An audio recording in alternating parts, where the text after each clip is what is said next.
a lot with your style of music. Can you talk a little bit about the evolution from Venus and Furs to your solo career? Yeah, definitely. Venus and Furs, at the end of 2010, Venus and Furs went on a little break.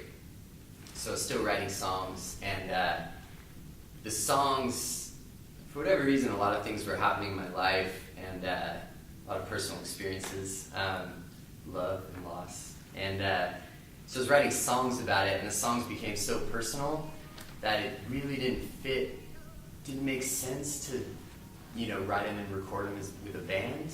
It kind of made, at least the lyrics were so personal, it made more sense to do it as a solo artist,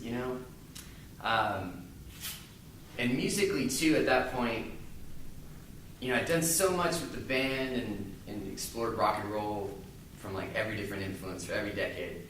But when I started the solo thing, I wanted to kind of start at the beginnings of rock and roll and work back, or work up. So just really started listening to a lot of Chuck Berry, a lot of Buddy Holly, Elvis, all the early stuff, and stuff I listened to when I was a little kid, what got me to play guitar to begin with, and maybe I kind of forgot about somewhere along the way, how much I loved it.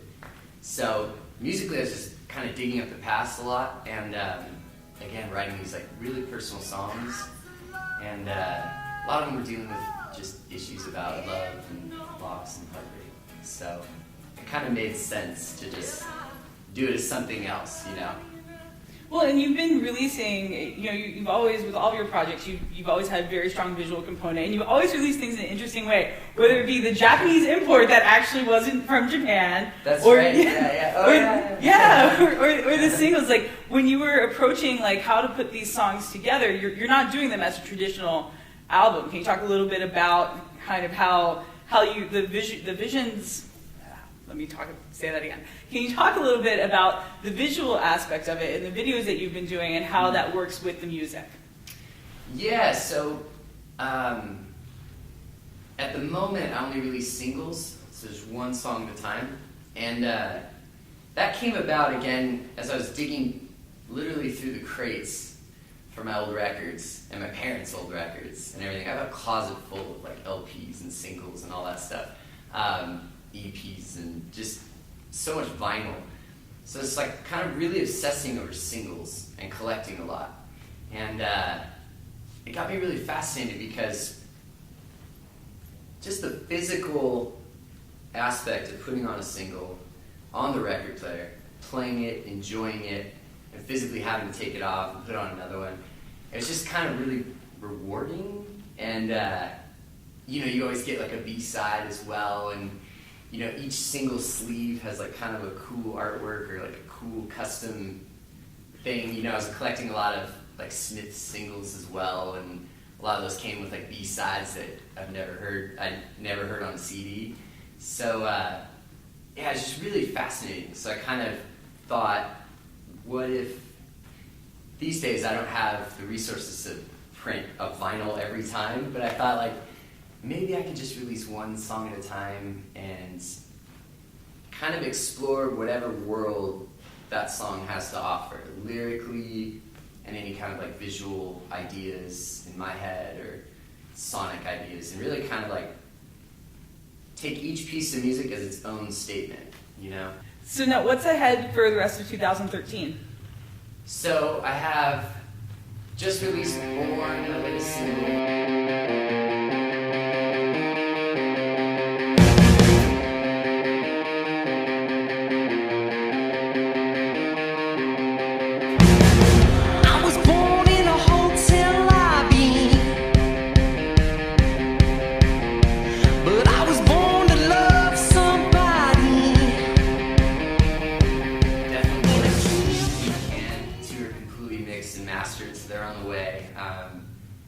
Planning the release of 2 more songs, including the artwork and the videos and all that stuff. It's kind of a lot of planning.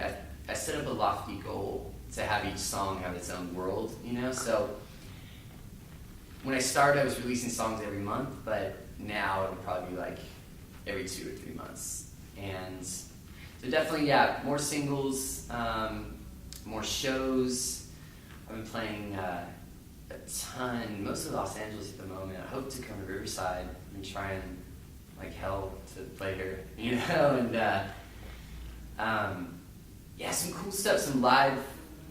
This year I'm really excited about doing some live recordings, and I dabbled with that a little bit with some of my previous releases, and it's really cool to just record a song live and not have to like overdub stuff and go back and like fix things. So I definitely want to do more live kind of recording, maybe live videos as well. And where can people find you on the interwebs? DavisFetter.com. Thank you so much. Sure, thank Great. you for having me.